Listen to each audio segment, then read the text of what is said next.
Start permutation and combination में पहला जो चीज हम लोग पढ़ने वाले हैं it is factorial only. Factorial का मतलब क्या है? ऑलरेडी मैंने आपको हम लोगों ने फैक्टोरियल प्रोबेबिलिटी में सॉल्व भी कर लिया है, ठीक है, क्योंकि मुझे लग रहा था कि आप लोगों को फैक्टोरियल आता है, बट अभी यहाँ पे आज मैंने देखा कि फैक्टोरियल अलग से उन्होंने दिया हुआ है। सो फैक्टोरियल मतलब क्या है आपको समझ में आ गया होगा। फैक्टोरियल क्या है? It is basically the product of all the numbers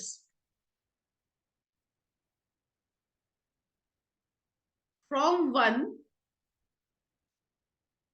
product of all the numbers नहीं लिखते हम लोग, प्रोडक्ट ऑफ द नंबर लिखेंगे।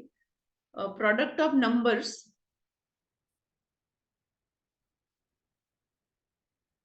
From 1 to given number. मतलब क्या है? आई थिंक आप लोगों को अभी मतलब भी इसका पता है। Suppose I want to find out probability of 5, factorial 5, तो इसको रिप्रेजेंट करने का मतलब ये क्या है? नोटेशन है ये एक्सक्लेमेटरी साइन फैक्टोरियल, और आप इसको कुर्सी पे पिटा दो आराम से। ये दोनों नोटेशन है, दोनों का मतलब है फैक्टोरियल, दिस और दिस, ठीक है, दिस और दिस कोई भी आप लिख सकते हो या कोई भी वो आपको दे सकते हैं। अगर ऐसा साइन दिखे तो इसका मतलब भी फैक्टोरियल है, अगर ऐसा साइन दिखे तो इसका मतलब भी फैक्टोरियल है। तो how to solve the factorial of 5? देखो हम लोग इतना ही रिपीटेशन करने वाले हैं ना कि जैसे ये चैप्टर अपना खत्म होगा तब तक आपको एटलीस्ट फैक्टोरियल यानी 10 तक तो आराम से पता लग जाएगा कि फैक्टोरियल 5 क्या होता है, फैक्टोरियल 6 क्या होता है। तो फैक्टोरियल 5 बीच में आता है।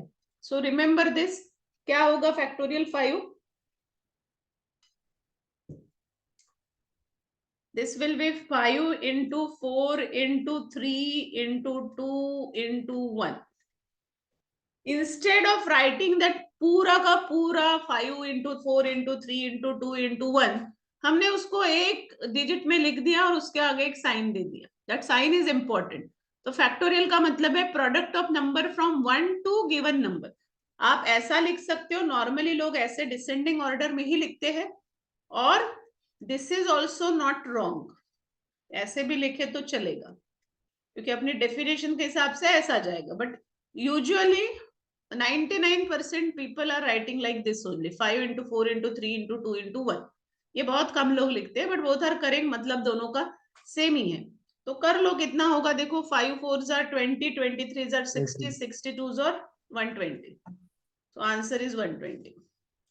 Factorial 5 is 120। समझ में आया? नाउ सपोज आई से कि फैक्टोरियल 7 निकालो, तो क्या होगा? ये ऐसे बोल सकते हैं और देंगे आपको कि फैक्टोरियल 7। क्वेश्चन में मैंने ये भी साइन बहुत देखा है आपके। तो 7 into 6 into 5 into 4 into 3 into 2 into 1, ये हो गया आपका फैक्टोरियल। ठीक है, अभी हम आ जाते हैं क्वेश्चन की तरफ। क्वेश्चन होंगे क्या इसके? बहुत सारे क्वेश्चंस आपके बुक में दिए हुए और आपके मॉड्यूल में से ही मैं क्वेश्चंस ले रही हूँ।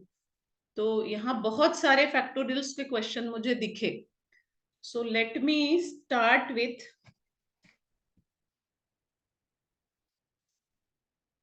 Page number 52।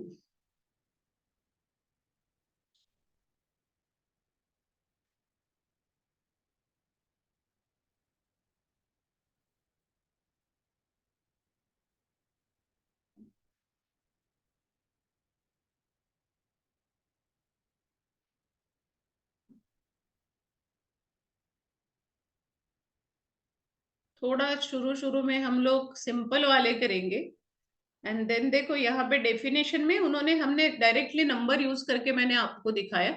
इन्होंने जनरलाइज फॉर्मूला दिया है, the factorial N written as this. Factorial N के बाद में बेसिकली एन के बाद में exclamatory sign is factorial N, और ऐसे N represent the product of all the integer from 1 to n both inclusive. 1 भी लेना है, n भी लेना है। To make the notation meaningful when n is equal to 0. अच्छा, ये एक चीज आपको याद रखनी है, factorial of 0 is always equal to 1. Factorial 0 is always equal to 1. क्यों, कैसे, इसका कोई हमारे पास रीजन नहीं है, but factorial 0 is equal to 1 ये आपको याद रखना है. चलो इसका एग्जाम्पल 1 करेंगे हम लोग. Find factorial 5 factorial 4 factorial 6. अभी 5 का तो मैंने निकाल ही दिया है, 4 का निकाल लेंगे. फैक्टोरियल 4 इज इक्वल टू क्या है, 4 into 3 into 2 into 1. 4 3s are 12, 12 2s are 24. And factorial 6 into 5 into 4 into 3 into 2 into 1 कर लो कितना होगा. ये फैक्टोरियल 5 होता है 120, अभी हमने किया. 120 इंटू 6 कितना होगा, 12 6 are 72, तो 720 होगा. तो इस टाइप से फैक्टोरियल है. और फैक्टोरियल हमने देखा प्रोबेबिलिटी में, हमने बहुत बार फैक्टोरियल यूज किया था. हमने जो कॉम्बिनेशन यूज किया था, हमने बार बार फैक्टोरियल वहां पे यूज किया था. सो ये होता है फैक्टोरियल. ठीक है, अभी यहाँ पे बहुत सारे क्वेश्चंस है, तो I am going to solve some questions of factorial, क्योंकि प्रोबेबिलिटी में भी आज हमको थोड़ा सा अलग कुछ पढ़ना है. तो ये देखो, फाइंड फैक्टोरियल 9 बाय फैक्टोरियल 6. इस टाइप के क्वेश्चन हमने कॉम्बिनेशन में किए थे, इफ यू रिमेम्बर, है ना. इसी टाइप के क्वेश्चन हमने कॉम्बिनेशन में किए थे. Factorial 9 divided by factorial 6. तो फैक्टोरियल 9 का मतलब है, आपको पता है अभी, 9 इंटू 8 इंटू, इस टाइप से ना अगर आप कैलकुलेटर में करोगे तो इसको टाइम ज्यादा लगेगा. तो हमेशा whenever you want to solve the question using calculator ना, थोड़ा सा मैन्युअली उसको सिंप्लीफाई कर लो. सो 9 इंटू 8 इंटू 7, और ये नीचे मुझे फैक्टोरियल 6 दिख रहा है, तो instead of writing that whole thing, मैं इसको यहाँ पे फैक्टोरियल 6 लिख रही हूँ, क्योंकि वो आगे 6 इंटू 5 इंटू 4 इंटू, तो वो फैक्टोरियल 6 ही है. इस फैक्टोरियल 6 गेट्स कैंसिल, और इसको आप सॉल्व कर लो. 9 इंटू 8 इंटू 7 देखो कितना आता है, 504. 504. ठीक है, तो डिवीजन अगर आ रहा है तो पहले देखो कौन सा नीचे नंबर है वो कैंसिल हो रहा है क्या, वहां तक फैक्टोरियल को लेके जाओ और छोड़ दो, बाकी कैंसिल ही करना है हमको. सिमिलरली देखो यहाँ पे 10 factorial divided by 7 factorial. So 10 into 9 into 8 into नीचे 7 फैक्टोरियल है जो मुझे कैंसिल करना है, तो 7 फैक्टोरियल कैंसिल. कितना होगा, 9 8s are 72 एंड 10 720. ठीक है, तो ये है आपका फैक्टोरियल. डिफिकल्ट है क्या, एकदम इजी है. लोग पता नहीं बट ये चैप्टर से बहुत डरते, यानी परम्यूटेशन कॉम्बिनेशन से बहुत ज्यादा डर लगता है. और ये यानी डर 11th 12th वाले भी जो पढ़ के आते हैं परम्यूटेशन कॉम्बिनेशन, और फिर यहाँ आके फिर से वो उनको करना होता है, वो आपको बोलेंगे, आपके सीनियर्स भी बोलेंगे कि बहुत डिफिकल्ट है. कुछ भी नहीं है, हम लोग आराम से इजी तरीके से इसको सीखने वाले हैं. चलो अभी क्वेश्चन नंबर 3 देखो. और देखो यहाँ पे हार्ड एंड फास्ट मेथड ये तो है, जो है वो है, बट आप अपने तरीके से इसको डेवलप कर सकते हो. आप अपने तरीके से सिंप्लीफाइड जो भी वर्जन है आपको जो लगता है कंफर्टेबल. जैसे यहाँ पे फैक्टोरियल 7 तक आके हमने छोड़ दिया, कोई नहीं छोड़ेगा, किसी को और पूरा डिटेल में जाना होगा, तो it depends on person to person. और जैसे जैसे आप प्रैक्टिस करोगे आपकी खुद की सिस्टम डेवलप हो जाएगी, आप अपने तरीके से आराम से इसको सॉल्व करोगे, लेकिन प्रैक्टिस इज इंपॉर्टेंट, है ना. So find X if 1 upon factorial 9 plus 1 upon factorial 10 is equal to X by factorial 11. ठीक है, चलो देखते हैं इसको. अभी इसमें देखो हर किसी का अपना तरीका होगा सॉल्व करने का.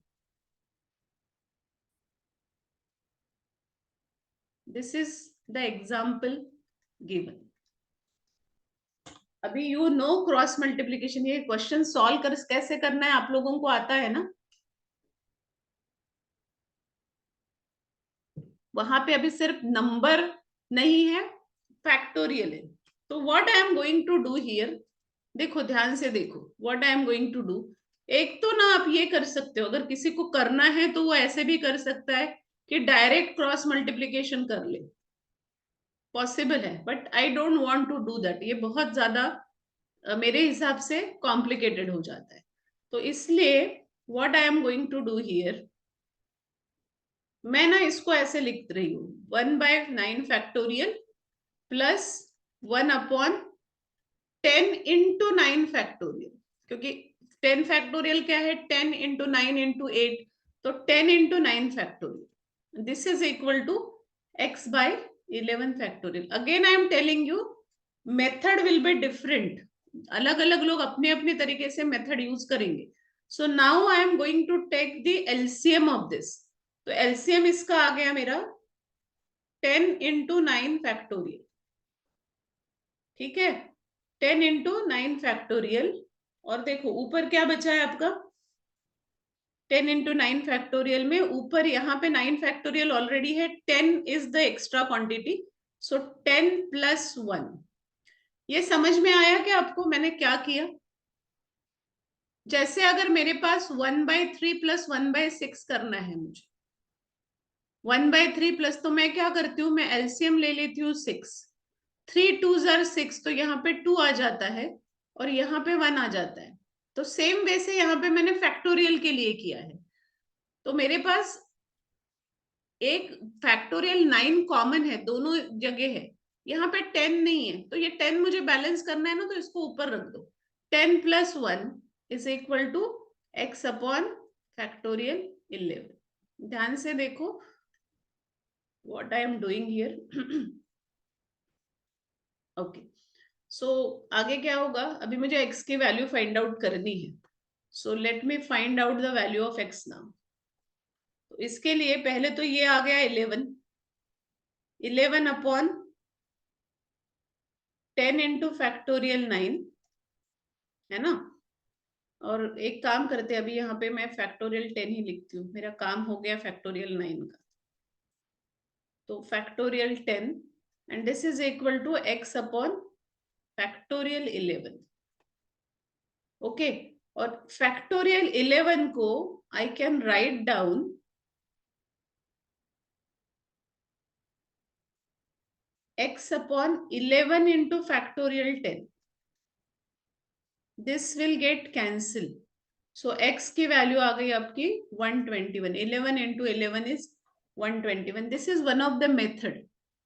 बाकी आप अपने तरीके से सॉल्व करके भी कर सकते हो कि इसको क्रॉस मल्टीप्लाई करो and then you can do all this thing, but that is not preferable. एक सिंपल सा वे मुझे अभी जस्ट क्लिक हुआ, I want to try this, मैंने किया नहीं है अभी, जस्ट आपसे बात करते करते एक आ गया दिमाग में कुछ ना कुछ।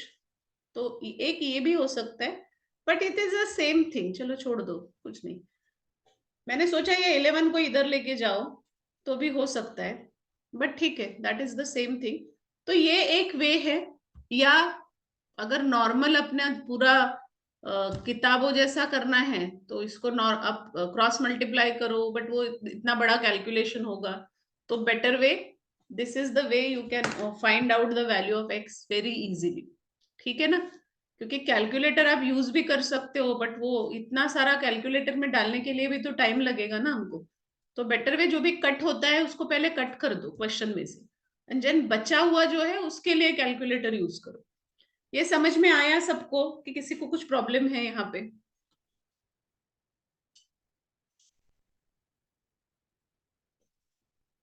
बताओ, this is clear to all of you और anybody has any doubt here?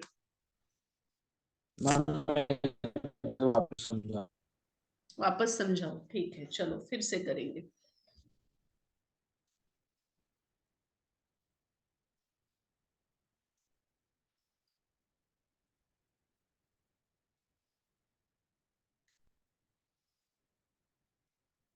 देखो क्वेश्चन क्या है अपना, 1/फैक्टोरियल 9 प्लस 1/फैक्टोरियल 10 इज इक्वल टू x/फैक्टोरियल 11। ठीक है, हमको x की वैल्यू फाइंड आउट करने के लिए कहा गया है। तो ये जो दिख रहा है ना, ये आप ऐसे कंसिडर करो, अगर आपके पास कोई नंबर इस टाइप से है, अगर ये क्वेश्चन आपको ऐसा कोई दिया हुआ क्वेश्चन है, यहां मैं कुछ और दे देती हूँ, तो इसकी एक्स की वैल्यू आपको फाइंड आउट करने के लिए नॉर्मल वे से आप क्या करते, इसमें आप एलसीएम लेते, है ना, जिसको एलसीएम निकालना आता है वो एलसीएम लेता, 2+1 करता यहाँ पे, x/7 करता, एंड देन x की वैल्यू यहाँ से वो निकाल लेता 3/6 इंटू 7 करके, है ना। तो वही करना है यहाँ पे बेसिकली मुझे, लेकिन यहाँ पे फैक्टोरियल दिया हुआ है, that is the only difference general वे से। या अगर किसी को नहीं आता है, किसी को अगर एलसीएम वगैरह का कोई ये नहीं है, तो वो क्या करेगा, जिसको थोड़ा बहुत आता है तो वो क्रॉस मल्टीप्लाई कर देगा, 6+3 करेगा एंड 18 करेगा, इस टाइप से होगा। थोड़ा सा कॉम्प्लिकेशंस बढ़ेगा बट हो जाएगा, क्वेश्चन का आंसर मिल जाएगा, एक्स की वैल्यू निकालेंगे हम लोगों को। वही वही चीज यहाँ पे करनी है। यहाँ डिफरेंस क्या है, वहां नंबर्स थे, प्योर नंबर थे, फैक्टोरियल दिया हुआ है। अभी आप लोगों को पता है कि एक फैक्टोरियल में पूरा प्रोडक्ट आ जाता है, यानी 9 का फैक्टोरियल यानी 9 into 8 into 7 into 6 into 5 into 4 up to 1, इतना बड़ा फैक्टोरियल और इतना बड़ा कैलकुलेशन अगर मैं क्रॉस मल्टीप्लीकेशन मेथड से करना चाहूं, पहले देखते हैं, अगर ऐसा करना चाहूं मैं cross multiply, factorial 10 plus factorial 9 upon factorial 10 into factorial, कितना बड़ा नंबर होगा ये, can you imagine.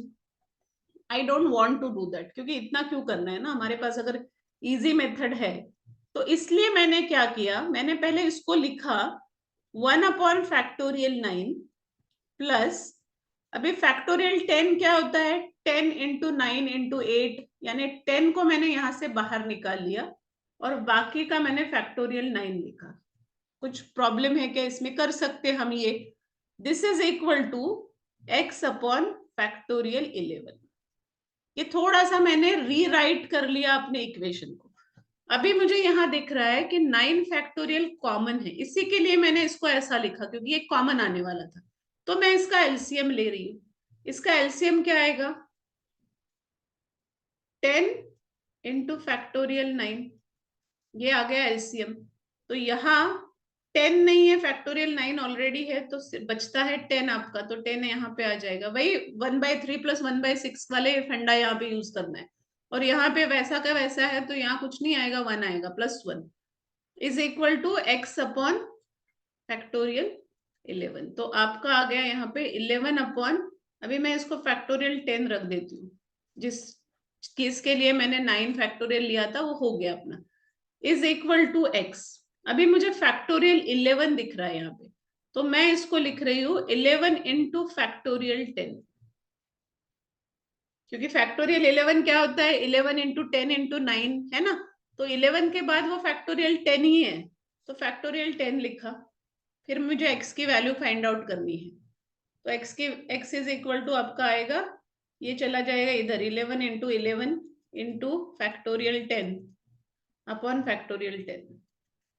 Factorial 10 gets cancel, 11 into 11 होता है 121, 11 का स्क्वायर, तो आपका आंसर आया 121। Is this clear to you. इसके लिए थोड़ा सा मैथमेटिक्स का बेस तो आना चाहिए, जिसको एलसीएम, मैंने बहुत बार देखा है बच्चों को एलसीएम निकालना भी नहीं आता, अगर वो प्रॉब्लम है तो you have to first see that, ठीक है।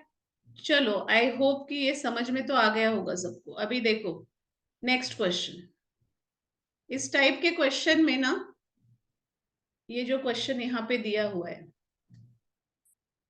क्या है, फाइंड एन। मैम ये कैलसी पे सॉल्व नहीं होगा क्या, इक्वेशन टाइप्स है ये सब। कैलसी पे सॉल्व करोगे तो टाइम बहुत ज्यादा लगेगा, क्योंकि अगर आपको कैलसी पे सॉल्व करना है तो आप कैसे करोगे, पहले तो आपको, यानी यही इक्वेशन अगर मुझे कैलकुलेटर पे सॉल्व करना है, तो फैक्टोरियल 9 प्लस फैक्टोरियल 10, इतना बड़ा नंबर, फैक्टोरियल 10 को पहले डालो फिर 9 को डालो, फिर ये बहुत बड़ा हो जाएगा। तो मैन्युअली सॉल्व करोगे तो आराम से इसका जल्दी हो जाएगा, कैलकुलेटर पे कर सकते हो, but I will not suggest to use calculator for such type of questions. क्योंकि मैन्युअली ये बहुत इजी पड़ेगा, कैलकुलेटर में मिस्टेक होने के चांसेस ज्यादा है, एक फैक्टोरियल में बहुत सारे नंबर्स आ जाते हैं, है ना। तो डू इट मैन्युअली, और जब लास्ट का कैलकुलेशन बचता है उसको आप कर सकते हो। अभी यहाँ पे 11 इंटू 11 ही आया था, अगर कोई बड़ा नंबर आ जाता है तो you can always use calculator. चलो ये नेक्स्ट क्वेश्चन देखो, find n if factorial n plus 1 is equal to 30 into factorial n minus 1। Now इस टाइप के अगर क्वेश्चंस आपको मिलते हैं, always work with the option. यहाँ पे ऑप्शन दिए नहीं है, तो I am giving you options now. यहाँ पे 4 ऑप्शंस है आपके क्वेश्चन में, 4 ऑप्शंस है इसके लिए। एक है 4, दूसरा है 5, तीसरा है 6 और चौथा है नन। ये 4 ऑप्शंस दिए हुए हैं, ठीक है। क्योंकि ऐसे ना प्रॉब्लम होगा इसमें, तो आप अभी क्या करना है, इस टाइप का जो भी आपको क्वेश्चन मिलता है always work with the option. तो मैंने पहले चूज किया option number A, n is equal to 4 रख दो। तो n इज इक्वल टू 4 यानी क्या होता है यहाँ पे, फैक्टोरियल 5, है ना। ये इक्वेशन यहां से उठा ले रही हूँ, n plus 1 is equal to 30 n minus 1। तो मैंने पहला ऑप्शन लिया है, n की वैल्यू 4 रखी है, n is equal to 4। 4 plus 1 होता है 5, फैक्टोरियल 5 अभी मैंने किया था 120 आया था, so I am using that. And then 30 यानी ये लेफ्ट हैंड साइड, और राइट हैंड साइड क्या आ रही है इसकी, 30 इंटू फैक्टोरियल n माइनस 1 यानी 4 माइनस 1 इज 3। 30 इंटू फैक्टोरियल 3 होगा 3 इंटू 2 इंटू 1, तो ये 6 हो गया। 6 3 आर 18, तो ये हो गया 180। Left hand side is not equal to right hand side, यानी ये ऑप्शन आपका नहीं है, this is not your answer, ये से प्रूव हो गया। Check the other one. आप बोलोगे सारे ऑप्शन चेक करने में टाइम लगेगा, बिल्कुल नहीं लगेगा। आप नॉर्मल वे से ये कैलकुलेशन करने से बेटर है always choose the option. n is equal to 5, n is equal to 5 किया तो यहाँ पे क्या होगा, n प्लस 1 फैक्टोरियल 6। फैक्टोरियल 6 यानी कितना होता है, 720, है ना। फैक्टोरियल 6 कहां से आया, फैक्टोरियल 6 ये पता है ना। ये ऑप्शन आपका नहीं है, मैंने अभी सेकंड ऑप्शन बी चूज किया है जहां पे n की वैल्यू 5 दी हुई है। तो n इज इक्वल टू 5, अभी ये n को मैं अपने इक्वेशन में रख रही हूँ, तो this will be 5 plus 1 is equal to 30 into 5 minus 1, ये इक्वेशन आपका बनेगा। 5 प्लस 1 लेफ्ट हैंड साइड ले रही हूँ मैं यहाँ पे, इज 6, तो फैक्टोरियल 6, फैक्टोरियल 5 होता है 120 into 6 is 720, 12 6 are 72, 720, and right hand side is 30 into factorial 4। Factorial 4 क्या है, 30 इंटू 4 इंटू 3 इंटू 2 इंटू 1, करो कितना होगा, 4 3 आर 12, 2 ये यस मैम कैलकुलेट, 720 आता है। तो this is 720। Left hand side is equal to right hand side, that means this is your option. तो अगर इस टाइप के क्वेश्चंस है जहां पे जनरलाइज n की वैल्यू आपको मिल रही है, always work with the option, बाकी चीजें यूज मत करो, बहुत ज्यादा दिमाग खराब होगा उसमें, ठीक है। तो ऑप्शन में जाओ, डायरेक्टली ऑप्शन पुट करो एंड देख लो, अगर दोनों साइड्स आपके बैलेंस हो रही है that is the correct answer. यहाँ पे left hand side is equal to right hand side, 720 720, so option number B is your answer, बाकी कुछ चेक करने की अभी जरूरत नहीं। लकीली अगर पहला ही मिल गया, देखो इन्होंने कैसा किया है इसको, मैं बोल रही हूँ ना कि ये मत करो, देखो यहाँ पे कैसा किया है इन्होंने, n square plus n is equal to 30 ले लिया है, ठीक है। और फिर देखो इतना सब कुछ करना है क्या आपको, ये नहीं करना है हमको। क्वाड्रेटिक इक्वेशन आया, क्वाड्रेटिक इक्वेशन के रूट्स निकाले, तो directly work with the option if you are getting such type of question. हमको नॉर्मल जो किताबों में आपको मेथड दिए हुए थे ना, वो यूज ही नहीं करनी है, क्योंकि हमारा जो पूरा अप्रोच है ये डिफरेंट अप्रोच है। हमको सिर्फ आंसर्स दिखाने हैं, उनको हमको मेथड दिखानी ही नहीं है। तो हम कौन से मेथड से आंसर निकाल रहे हैं that is not their concern, उनको सिर्फ आपके आंसर्स में इंटरेस्ट है कि आपका आंसर करेक्ट है कि रॉन्ग है। तो बस उतना हम किसी भी तरीके से निकालें, क्या फर्क पड़ता है ना। तो we always use the easy method, क्योंकि टाइम हमारे पास बहुत लिमिटेड है। ये सारा करते बैठोगे तो इसी में 5-10 मिनट चले जाएंगे, ज्यादा ही जाएगा, क्योंकि क्वाड्रेटिक इक्वेशन के रूट्स ढूंढना है फिर से वहां जाके। चलो ठीक है, पेज नंबर 5.6 पे कुछ क्वेश्चंस और मुझे दिखे हैं।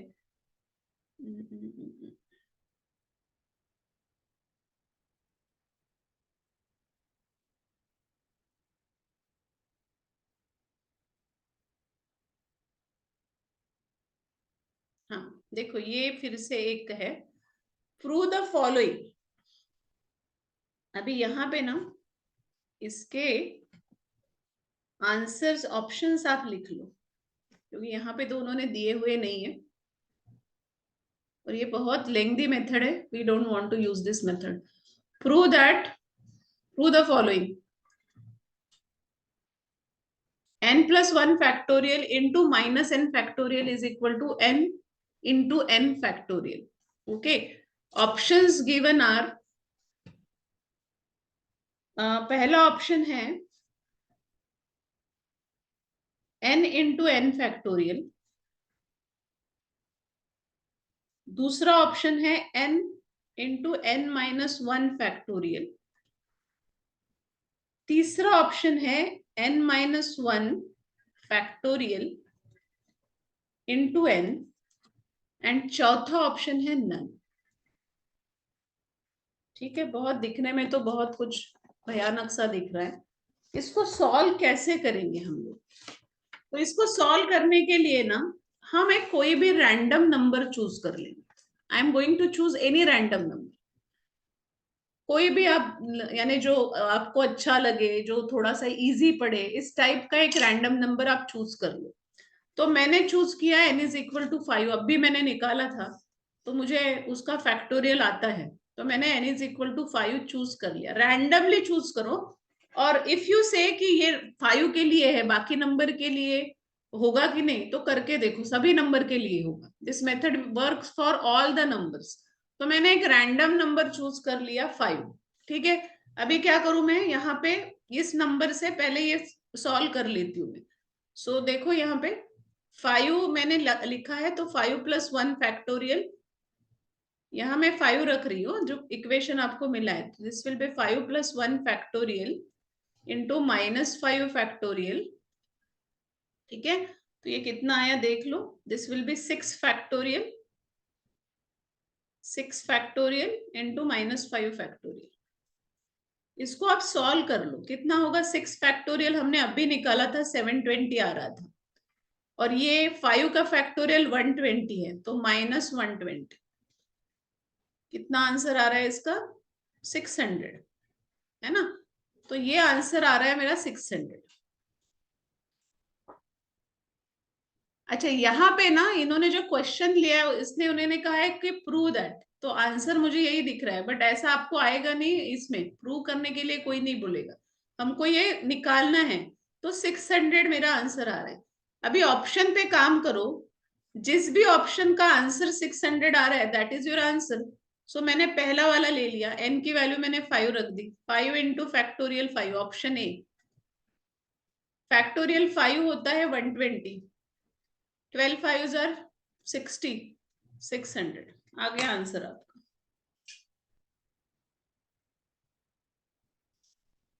Are you getting this?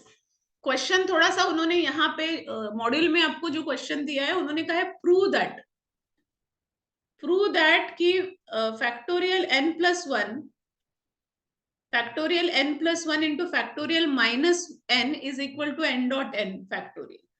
ये प्रूव करने के लिए, लेकिन हमको प्रूव करना ही नहीं है ना, आपको कोई प्रूव करने के लिए पूछने वाला ही नहीं है, आपको डायरेक्टली क्वेश्चन ऐसा मिलेगा, और ये आगे की जो स्टेप है ना यहाँ पे, ये आपको नहीं मिलेगी, ये नहीं होगा आपका पेपर में। आपके पेपर में इतना क्वेश्चन होगा और ये ऑप्शन दिए होंगे, आपको ये बाकी सारी चीजें प्रूव करनी है। तो इस टाइप में मैंने क्या किया, मैंने रैंडमली कोई भी एक नंबर चूज कर लिया। I don't want to work with n।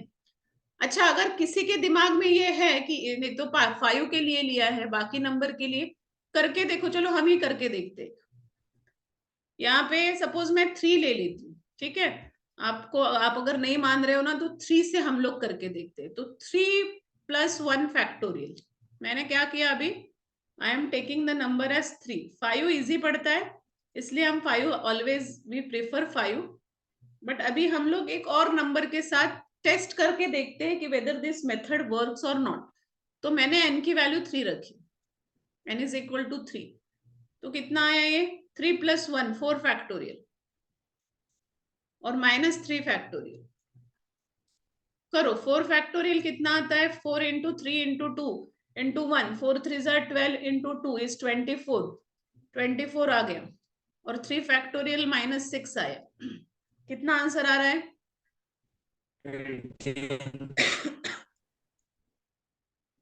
18। 18 answer आया, ठीक है। अभी मेरे पास 4 ऑप्शंस थे, ऑप्शन कहाँ गए अपने, ये 4 ऑप्शन थे। आपको आंसर अभी पता है, हमारा आंसर आया 18। तो इसमें देखो आप, 3 लिया है मैंने, 3 इंटू फैक्टोरियल 3, 6 इंटू 3 आएगा ना, 3 इंटू फैक्टोरियल 3 होता है 6, 18 आ गया। Left hand side is equal to right hand side. So you can use any number and solve this. तो इस टाइप से अगर क्वेश्चन में n से आपको क्वेश्चन पूछा गया है तो always work with the options. और इसमें क्या किया है, ये स्टेप ध्यान में रखना कि हमने रैंडमली एक नंबर चूज कर लिया है and we found the answer. ठीक है, समझ में आया यहां तक? किसी को कुछ डाउट है कि आगे चले? चलो, नो डाउट। नो अभी डाउट मैम। ओके, चलो गुड। यहाँ पे भी मुझे कुछ एक्सरसाइज 5A में बिल्कुल सिंपल सिंपल क्वेश्चंस दिखे थे।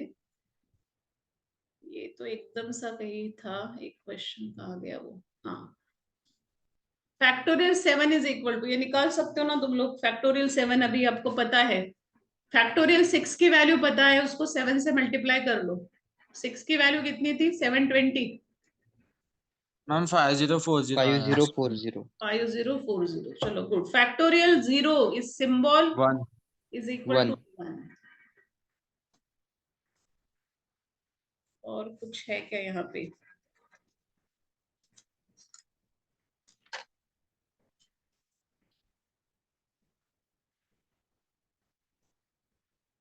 ओके,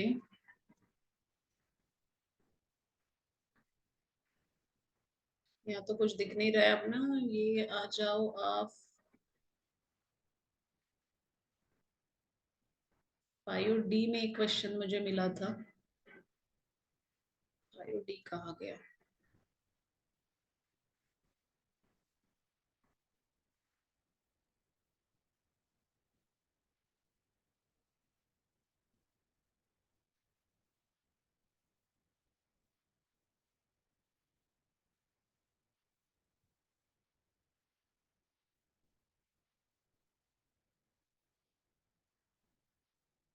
अरे 5D है ही नहीं, ऐसे कैसे हो सकता है? हाँ, ये 5D क्वेश्चन नंबर 17।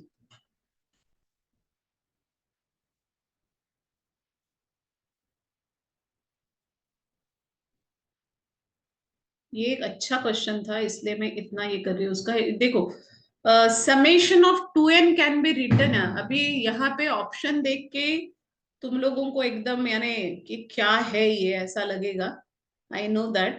कि देखो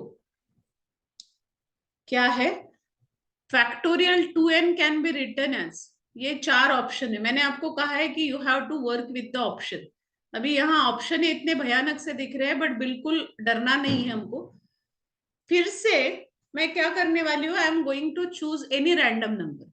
नाउ हमेशा मेरा जो प्रेफरेंस होता है वो 5 नंबर को होता है, बिकॉज उसके साथ वर्क करना बहुत इजी हो जाता है। बट यहाँ पे I am not going to select 5 because यहाँ पे फैक्टोरियल 2n है।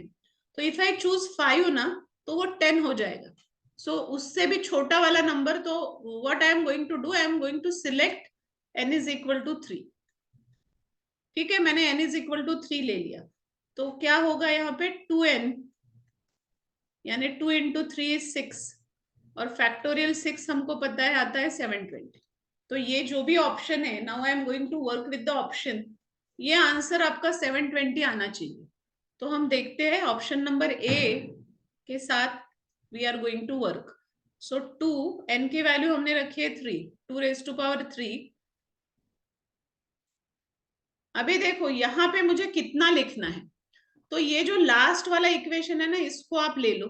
ये है 2n-1, तो 2 इंटू 3 6-1, यानी आता है 5, यानी 5 तक नंबर आपको इस सीरीज में रखने हैं। यानी आपको रखना है यहाँ पे 1 इंटू 3 इंटू 5, पूरा मत लो, क्योंकि हमारा जो स्कोप है वो सिर्फ 5 तक जा रहा है। अगर यहीं पे मैं 5 सिलेक्ट करती तो क्या होता, 5 इंटू 2 इज 10-1 9, तो आपको यहाँ पे 9 तक लिखना होता। तो इसलिए I choose the smaller number, कि ज्यादा कैलकुलेशन ना करने पड़े हमको। सो ये आ गया मेरा सीरीज, ये हो गया क्लोज यहाँ पे। एंड देन आपका आया है फैक्टोरियल n, तो फैक्टोरियल 3, n की वैल्यू मैंने 3 ली है, तो फैक्टोरियल 3 आ गया। ये समझ में आया? जहां जहां n है वहां पर वहां आप 3 रख दो। अभी देखो 2 3 are 8, और ये क्या है 5 3 are 15, एंड 15 यानी ये 15 आ गया। और 3 फैक्टोरियल इज 3 इंटू 2 इज 6। इसको कर लो कैलकुलेटर में कितना आता है। If the answer is 720, this is your answer. If it is not equal to 720, you have to try the other. 720 ma'am is answer answer. Is 720। हाँ, so this is this option is correct. ठीक है, तो इस type के question में हमेशा random number choose करो and option के साथ वर्क करो, it will be very easy for you. ठीक है, किसी को कुछ डाउट है? No doubt, good. चलो, तो यहाँ अभी नेक्स्ट है rules of counting, that I am going to start in the next class, because अभी थोड़ा सा हमको प्रोबेबिलिटी का भी करना है। तो ये है आपका फैक्टोरियल। फैक्टोरियल में जितने भी क्वेश्चन मुझे दिखे आपके मॉड्यूल में, उतने अभी एक दो अगर छूट गए होंगे तो आप लोग सर्च करो कहाँ कुछ है क्या फैक्टोरियल के question, and try that question. But मेरे हिसाब से तो मैंने जितना भी मुझे दिखा फैक्टोरियल का पूरे क्वेश्चंस ले लिए हैं। ठीक है, तो रूल्स ऑफ काउंटिंग का जो है वो हम नेक्स्ट लेक्चर में स्टार्ट करेंगे। Now we will start the probability का अपना जो भी है वो हम करेंगे। तो प्रोबेबिलिटी में आपने देखा हम लोगों ने फैक्टोरियल यूज किया था, है ना। अभी तो हमको कॉम्बिनेशन वगैरह भी आएंगे जो ऑलरेडी हमने यूज कर लिए हैं। अच्छा, तो कल मैंने आपको कुछ इवेंट्स लिख के दिए। 1 मिनट का ब्रेक लेना है क्या? एकदम से जंप कर रहे हैं परम्यूटेशन कॉम्बिनेशन प्रोबेबिलिटी, कर लोगे ना?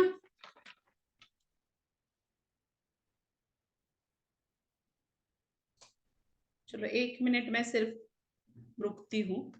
After 1 minute will start.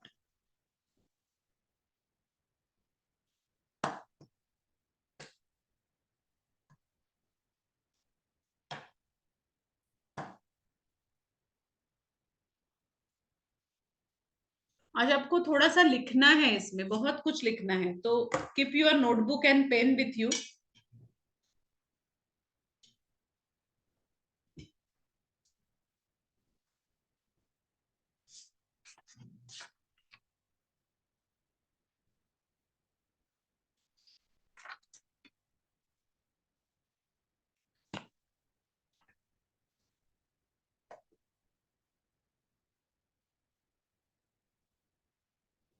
Paper में सबसे ज्यादा जो आपको आता है वो सेंट्रल टेंडेंसी, देन क्या है टाइम वैल्यू एंड मनी। ये जो 2 चैप्टर है वेरी इंपॉर्टेंट। मैंने शायद आपको क्लास में भी बताया था। क्यों सुमित, क्या हुआ? 1 घंटा आपका कुछ ये है क्या? सुमित इज सेइंग कि try to complete in 1 hour. Ma'am हमारे प्रोजेक्ट्स भी बाकी है मैम, हमको मंडे को सब प्रोजेक्ट्स देने हैं। मंडे को है ना, तो अभी तो कितने दिन बाकी है? 2 दिन है ना बीच में, कल का भी क्लास नहीं है, परसों का भी क्लास नहीं है, तो आराम से कर सकते हो। चलो ठीक है, I will try to complete in 1 hour. But कल ही मैंने बोला था अगर दोनों साथ करना है तो टाइम थोड़ा सा देना पड़ेगा एक्स्ट्रा, एटलीस्ट 10 मिनट तो देना ही पड़ेगा ना। अच्छा हाँ, तो गौरव इस आस्किंग की पेपर में सबसे ज्यादा कौन से लेसन से आता है? तो सबसे ज्यादा जो आता है वो time value money and central tendency, ये दो मेन चैप्टर है आपके। और लॉजिकल रीजनिंग का पूरा अगर आपने कर लिया, इतना ही कर लिया, तो एटलीस्ट आप पास हो जाओगे। इतना तो हमारा रेशो और प्रोपोर्शन हो चुका है। तो इनके साथ एक दो एक्स्ट्रा चैप्टर कर लोगे तो you will pass in maths basically. But हमको सिर्फ पासिंग मार्क्स नहीं चाहिए, और अगर कहीं गड़बड़ हो गया तो ऐसा ना हो कि एकदम, तो इसलिए हम लोग बाकी भी करके जा रहे हैं। प्रोबेबिलिटी में से 5 या 6 मार्क का आपको आता है, यानी 5-6 क्वेश्चंस आएंगे, मार्क्स नहीं, 5-6 क्वेश्चंस प्रोबेबिलिटी में से आएंगे आपको।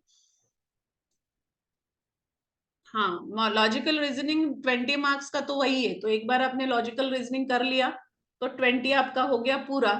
15 to 20 मार्क आपका टाइम वैल्यू एंड मनी पे हो जाता है, तो वो हो गया। और उधर का भी 15-20 मार्क्स आपका सेंट्रल टेंडेंसी का है। तो सब मिला के यू कैन से दैट कि 50 मार्क्स का आपका पेपर यहाँ पे बन जाता है 3 चैप्टर में। लेकिन we don't want to take a chance, इसलिए करना तो हमको सब कुछ अच्छे से ही है। क्योंकि एक भी गड़बड़ हो गया ना, हम एकदम ऐसे अगर जाएंगे कि ये तीनों करेंगे, सेंट्रल टेंडेंसी में हमने देखा है कैसे क्वेश्चंस होते हैं। तो अगर थोड़ा सा भी इधर उधर गड़बड़ हो जाए तो अपने 50 मार्क्स तो गए नीचे, एंड 50 मार्क्स इज पासिंग है। तो इसलिए सिक्योर करके जाओ खुद को, सब कुछ अच्छे से करके जाओ। Probability is also one of the good chapter, जहां पे मिस्टेक्स होने के चांसेस बहुत कम है। एक बार आपको प्रोबेबिलिटी अच्छे से समझ में आ गए ना, तो यहाँ पे क्वेश्चन में आप रॉन्ग नहीं करोगे। समझा तो, नहीं समझा तो आप क्वेश्चन कर ही नहीं सकोगे। प्रोबेबिलिटी का वो एक बेनिफिट है, that's why I am taking probability. क्योंकि अगर रॉन्ग करोगे तो क्वेश्चन आप सॉल्व ही नहीं कर सकोगे, और राइट करोगे तो राइट ही होगा। तो इसलिए समझ के करो जो भी है, ठीक है। चलो, क्या कहा मैंने अभी? उस दिन हम स्टार्ट कर रहे थे, कल हमने जो किया था ऑपरेशन ऑन इवेंट्स, मैंने थोड़ा सा आपको कल एक्सप्लेन भी कर दिया था कि operation on events, set theory हम यहाँ पे थोड़ा सा यूज कर रहे हैं। प्रोबेबिलिटी के लिए जैसे परम्यूटेशन एंड कॉम्बिनेशन रिक्वायर है, उसी टाइप से sets are also require for probability, क्योंकि सेट थ्योरी थोड़ी बहुत आती है।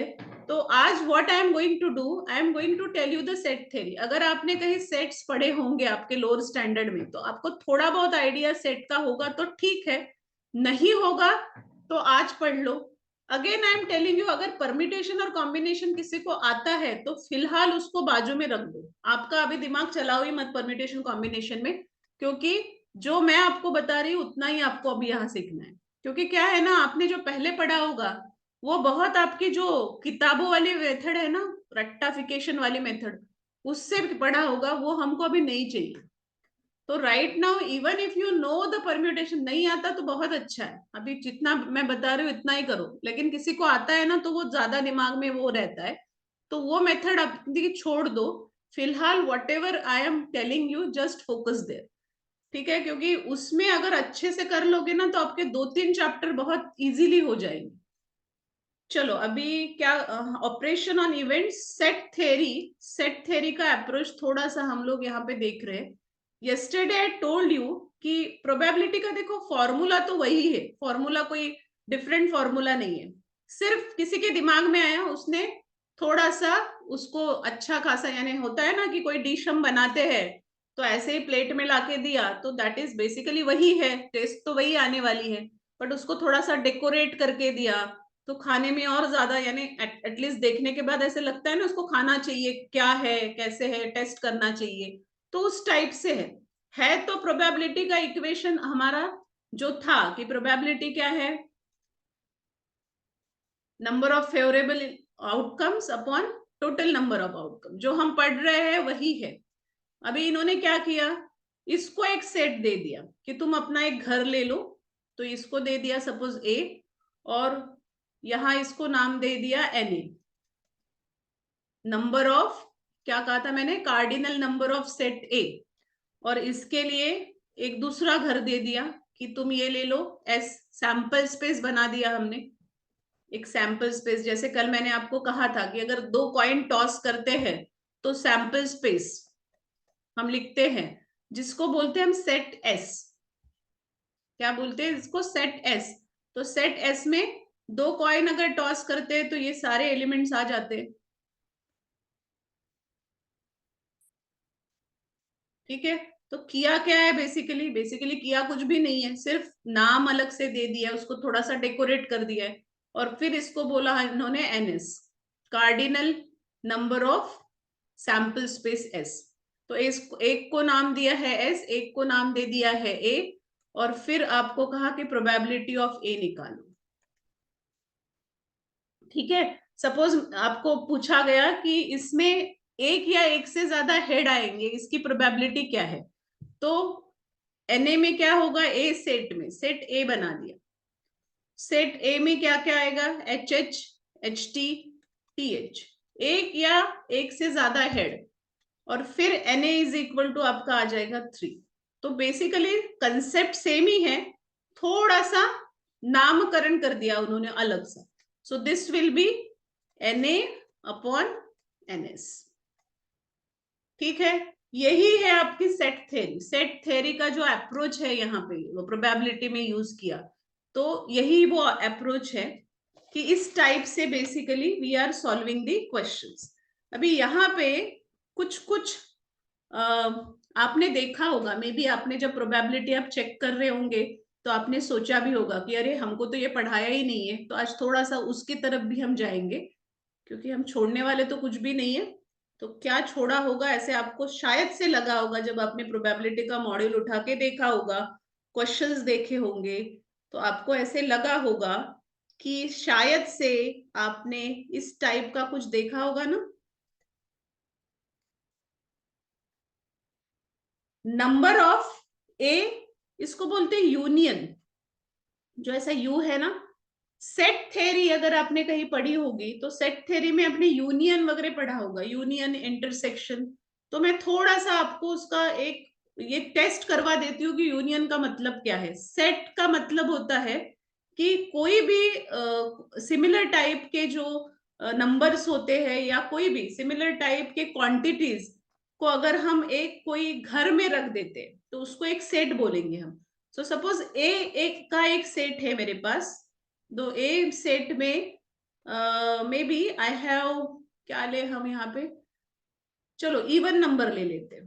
तो मैंने कहा कि यहाँ पे मेरे पास इवन नंबर है 2 4 6 8 10, सेम थे सिमिलरली, ठीक है 10 तक ही ले लेते, ज्यादा बढ़ाते नहीं इसको, 10 तक ही नंबर ले लेते। तो आई हैव दिस नंबर, इसके लिए कुछ कंडीशंस होती है, तो उसमें हम डिटेल में नहीं जाएंगे, सिर्फ क्या है हमको देखना है। और एक मेरे पास दूसरा सेट है बी, तो बी में मैं ऑड नंबर ले रही हूँ, तो दिस विल बी 1 3 5 7 9, ठीक है, यानी up to 10 even and odd number, ऐसा हम कंडीशंस डाल सकते हैं कि up to 10 even number, up to 10 odd number, ये दो सेट मेरे पास है। सो नाउ अगर मुझे यूनियन करना है तो यूनियन कैसे होगा, ए यूनियन बी। यूनियन का मतलब होता है, इसका मतलब होता है और, हमारी लैंग्वेज वाला और नहीं, लॉजिकली और का मतलब होता है एक तो इस सेट से या इस सेट से, इधर और हम बोलते हैं ना, इधर और। सो कोई भी सेट में से चलेगा।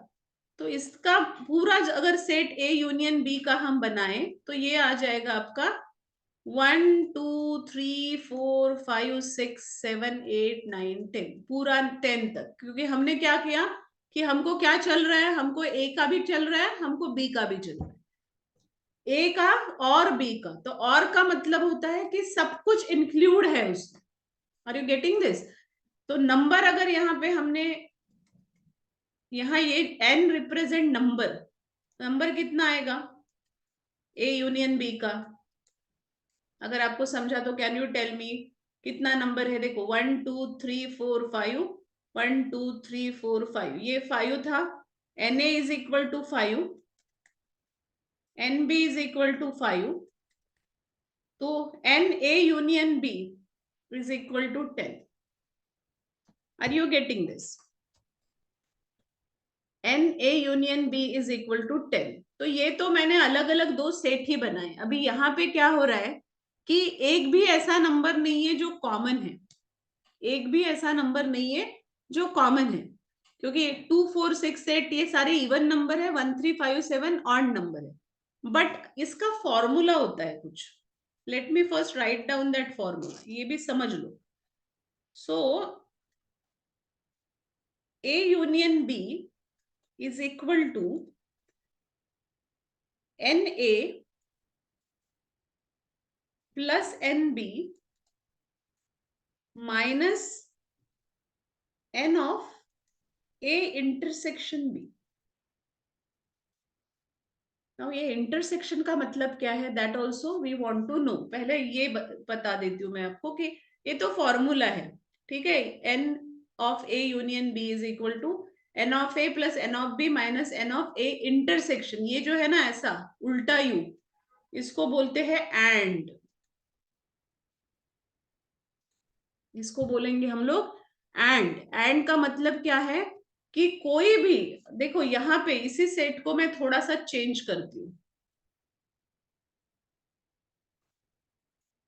इस सेट को अभी मैं डिलीट करूंगी तो सब कुछ चला जाएगा. ठीक है, चलो जाने दो.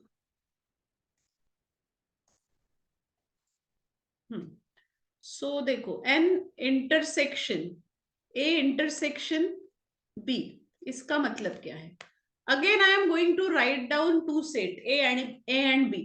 तो मैंने कंडीशन क्या लिया कि in set A I want all the number.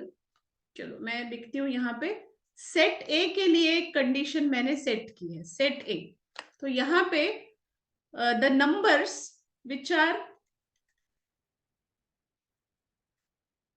Greater than 5, ऐसे लिखा मैंने. ठीक है, n must be greater than 5 and less than, क्योंकि 5 से ग्रेटर देन बहुत हो जाएंगे. सो n must be greater than 5 and less than 15 लिखती हूँ, थोड़ा सा हमको स्कोप मिल जाएगा. तो पहला सेट मैंने देखो सेट क्या बनाया, यहाँ सारे नंबर्स आएंगे जो greater than 5 and less than 15 है. तो सेट क्या होगा ए का, जहां भी नहीं समझा पूछ लेना. n must be greater than 5, तो 5 नहीं आएगा सेट में. तो ये नंबर सेट स्टार्ट होगा 6 से. 6 7 8 9 10 11 12 13 एंड लेस देन 15 का है तो लास्ट नंबर विल बी 14. 15 भी नहीं आएगा. ये मेरा सेट ए बन गया. ठीक है, फिर मैंने सेट बी के लिए दूसरी कंडीशन सेट की. सेट बी मैंने कहा ऑल नेचुरल नंबर. ये सेट क्या है, ऑल नेचुरल नंबर. और चलो एक काम करते हैं, थोड़ा सा मैं इसको छोटा बनाने की कोशिश कर रही हूँ. तो सेट बी मैं बोल रही हूँ कि all odd numbers. Set B is all odd numbers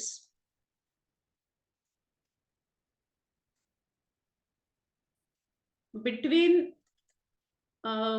1 to 20 और 0 to 20 बोल दो. 0 to 20 ये सेट बी. तो अभी बी सेट मैं लिखूंगी 0 to 20 के बीच में जितने भी ऑड नंबर है वो मुझे लिखने हैं. ठीक है, सो क्या क्या होगा, 1 3 5 7 9 11 13 एंड 15 17 19. ये मेरा set B. Now what is the difference between A union B and A intersection B. अगर आपको किसी ने पूछा find out A union B, तो आप क्या करोगे, ये सारे के सारे जो भी सेट ए में हैं, जो भी सेट बी में है, सब कुछ ये यूनियन वाले सेट में आ जाएगा. यानी टोटल जितने भी है, now I am not writing, you know, हमने एक एग्जांपल उसका देख लिया है. तो यूनियन का मतलब होता है सारे नंबर, इसमें भी जो है इसमें भी जो है सब कुछ चलेगा. ए इंटरसेक्शन बी का क्या मतलब है, ए इंटरसेक्शन बी होता है वो नंबर जो सेट ए में भी है और सेट बी में भी है, दोनों में है, वो नंबर हमको चाहिए. जैसे देखो 1 सेट बी में है, सेट ए में नहीं है, नहीं चलेगा. 3 भी नहीं चलेगा, 5 भी नहीं चलेगा, 6 भी नहीं चलेगा. बिकॉज क्या कहा मैंने, एंड कंडीशन है ये. एंड का मतलब क्या है, लॉजिकल मीनिंग ऑफ एंड क्या होता है, एंड यानी मस्ट, और यानी चलता है. सिंपल मीनिंग क्या है, और यानी चलता है कि ठीक है होता है ना, कभी कभी हम होटल में जाते हैं, हमको कुछ अच्छी सी चीज कुछ खानी होती है लेकिन वहां पे अवेलेबल ही नहीं है, तो अगर थोड़े से फ्लेक्सिबल लोग हैं वो बोलेंगे चलता है, चलो जो है खा लेंगे। कोई कोई बहुत ये होते हैं कि नहीं ये तो खाना ही नहीं है, तो मुझे पसंद ही नहीं है, उस टाइप के लोग, तो वो एंड कैटेगरी में आते हैं कि वही चाहिए, जो मुझे खाना था ना वही चीज मुझे चाहिए, उसके अलावा मैं दूसरा कुछ नहीं खाऊंगा, नहीं मिला तो चलेगा। और वाले क्या बोलते हैं कि ठीक है, नहीं है ना अवेलेबल, अभी तो खाना है तो जो है अवेलेबल उसमें देख लेते हैं, खा लेते हैं, तो वो और वाले लोग हैं। यहाँ पे क्या है, ए यूनियन बी आपको समझ में आ गया कि कोई भी चलेगा, ए यूनियन बी का सेट अगर मुझे बनाना है तो मैं सारे नंबर्स उठा के उसमें डाल दूंगी, ए वाले और बी वाले। लेकिन ए इंटरसेक्शन बी में क्या चाहिए कि वही नंबर हमको एक्सेप्टेबल है इस सेट में जो दोनों सेट में, ए में भी है बी में भी है। अभी 1 देखो, 1 बी में है ए में नहीं है, नहीं चलेगा, 3 भी नहीं, 5 भी नहीं, 6 भी नहीं, 7 यहाँ भी है यहाँ भी है, तो 7 नंबर यहाँ पे हम लोग एक्सेप्ट कर सकते हैं। 8 नहीं, 9 है यहाँ पे, तो 9 ले लो। देन 11 दिख रहा है मुझे कॉमन, तो 11 ले लो। 13 है, 13, बस। This is A intersection B, and logical condition for this A intersection B is and. इसको हम पढ़ते कैसे, A and B. Sign operation जो है अपने इसके लिए मल्टीप्लीकेशन यूज करते, ऐसा हमने देखा भी था प्रोबेबिलिटी में, ये कंडीशन हमने यूज की है, मैंने उस दिन आपको शायद पढ़ाया भी था ये।